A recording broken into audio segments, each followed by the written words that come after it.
Oh, mate. What a beautiful day at the beach. Good one. Good one. Look who I run into here. Hey, it's Ryan the Lion. And Te Omeka Morehu. Kia ora whānau, kia ora, kia ora. And just bear with us as we get into the light, because we are down at Okahu Bay, otherwise known as Okahu Matamoemoi. That place. Obviously, I can't pronounce it as amazing as that, so I'll leave that with Te Omeka. But this is a yarn with Te Omeka Morehu. So we decided we'd do it down the beach. I was down here recently hanging out for Waitangi Day on the other side, but I only met Te Aroha because I met Te Omeka. So let's say if I go back to when I first met you, you come into Icons and did this amazing welcome, introducing him in his full name, full self, which is a sight to be seen. And yeah, ever since then, just stayed connected through different parts of the tech industry, and now we're here on the Okahu Bay Beach. So I'll let you introduce yourself, bro. Who doesn't know this guy though? It's only because I love kia ora whānau, my name is Te Omeka o te Hahi Rāta na Morehu, and like the brother Ryan said, we met at Icons back in 2011, I think it was, or 2011? Back during the Clone Wars? Yeah. And I was just knocking around in the IT industry, just finding my way. I learnt a few things. I had been burnt by the support desk by then, so I really understood sort of how IT companies worked at the lower levels. And by the time that I'd come along and sort of met Ryan, I was just moving into sales and just making my migration out of the service space. So I was a lot more technical then. I don't know how much more technical I am, you know, time tends to take some of their stuff away. But you do have a comp sci degree. Yeah. And I have 1 year of a anthropology and psychology degree. Oh, and then another 1 year of a marketing and management degree. So you actually have a comp sci degree. So you should know a little bit about technical stuff. Well, it's a little bit more than me anyway. No, it's like that little thing that they always talk about university, like they give you a whole lot of information, but when you walk into the real world, you go, how come none of any of that information that I learned is actually in the real world? It's like, where is all that stuff I learned? And it sort of does become relevant, and the things that become relevant is sticking at something and a willingness to learn. I think those two things from university, they just really stuck with me. That's what I really grabbed.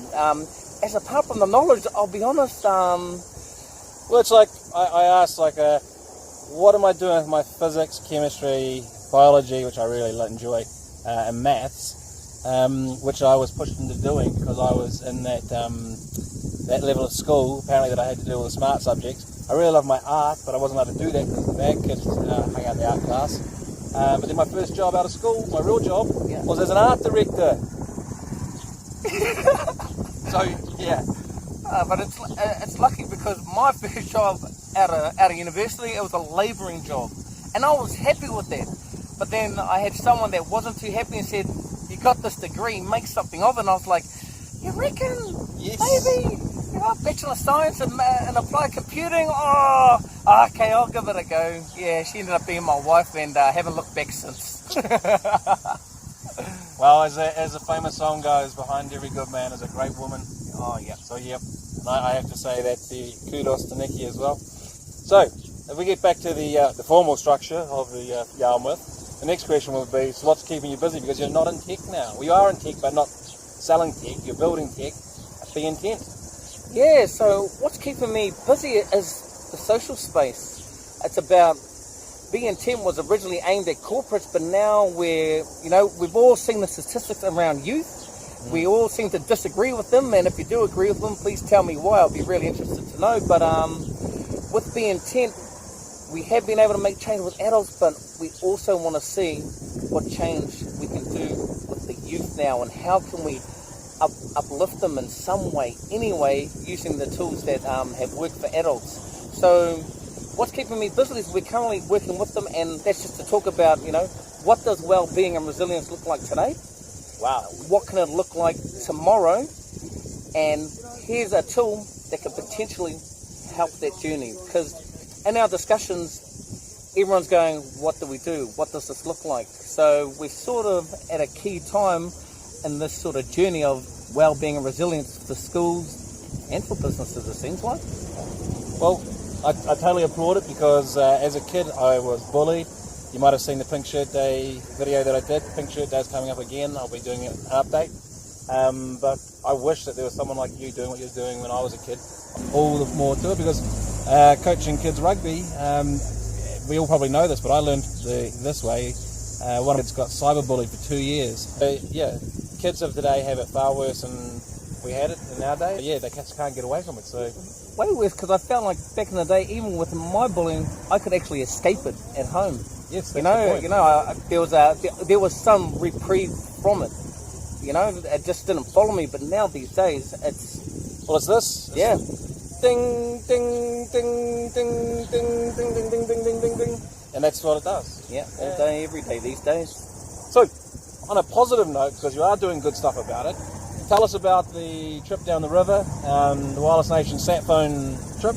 And you've got another one coming up, but you know, give us a bit. This is like outward bound type thing. What's the context? Outward bound. So to Te Omeka Trust, what they use is they use the water to teach you about well-being and resilience, in the sense that if you have to go in the ocean and you have to go diving, if you aren't able to control your emotions, that's probably not going to go so well for you. You know, holding your breath and going underwater, you know, you might cut. So it's around leveraging something that we have like right behind us. Boom. You know, the beautiful water and all the things that go with it, and the different situations to go, hey, maybe I need to have a bit more control around this. Now, down the river, what that looked like was, I've never held a paddle before.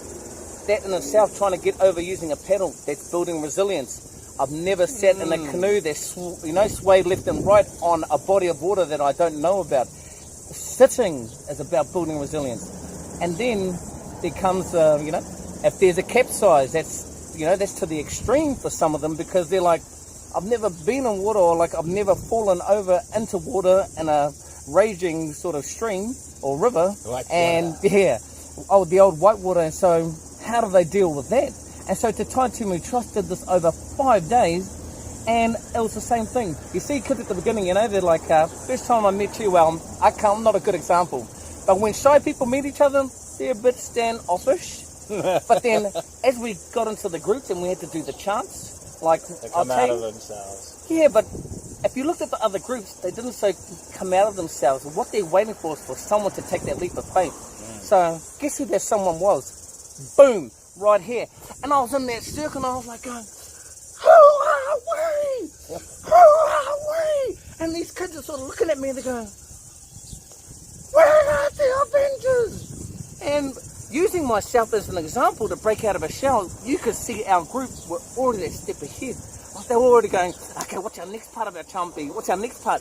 And we're already sort of starting to do like this. And within a couple of hours, you could see the other groups starting to sort of feel it. So that was just the beginning.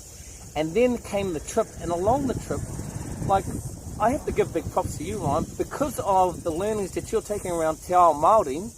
You have helped me learn more, and this trip was also something that taught you about Te Ao Māori on the way down, and the beauty of the water. And there's an analogy that they use is, water is like life. It starts off as a trickle that comes from your and you're just a young buck, and as you're going down, you're bouncing off this rock and that rock, you don't know where you're going, you're just going everywhere.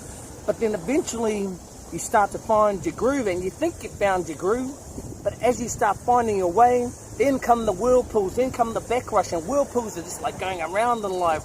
The backrush is just like moving backwards in life. And so we got to learn all this stuff around the water, and it just blew me away. And by the end, you just had these kids like standing up and actually speaking, going, I'm angry, and anger's not good.